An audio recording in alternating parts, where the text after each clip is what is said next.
জাপানের মানুষ যে কি পরিমাণ পরিশ্রমী দেখুন এই ভিডিওতে। এই যে এক বুড়ো চাচাকে দেখছেন, ওনার বয়স কম করে হলো ৮০ বছর হবে। এখন বাজে দিনের 11:30টার মতো জাপানে, এবং এখানে কিন্তু এখন অনেক রোদ এবং বেশ গরম।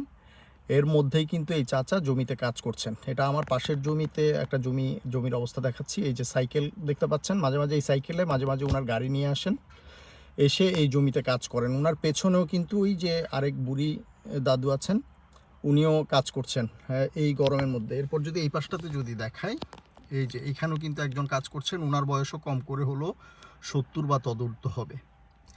তো জাপানের মানুষ কেন দীর্ঘদিন বেঁচে থাকে এই নিয়ে অনেক স্টাডি হয়। সেই স্টাডিগুলোতে প্রধানত যে দুইটি জিনিস প্রাধান্য পায়, এক হচ্ছে তাদের খাদ্যাভ্যাস, আর দ্বিতীয় হচ্ছে তাদের পরিশ্রম করার ক্ষমতা, সক্ষমতা। এই যে একটা ছোট্ট ট্রাক্টর নিয়ে এসেছে দেখুন, ইনি এই ট্রাক্টরটা নিয়ে এখন এই জমিটাকে চাষ দিবেন। বাংলাদেশে কি হয়, সাধারণত ৮০ বছর বা ৭০-৮০ বছর হয়ে গেলে তাদেরকে লালন পালন করার জন্য অন্য একজনের প্রয়োজন হয়ে পড়ে। কিন্তু এখানে তারা স্বাধীনভাবে নিজেরা তো চলে বেড়াই, সাথে সাথে কৃষিকাজ থেকে শুরু করে অ্যাক্টিভলি কিন্তু অনেক প্রতিষ্ঠানেও তারা পার্ট টাইমার হিসেবে কাজ করে থাকেন।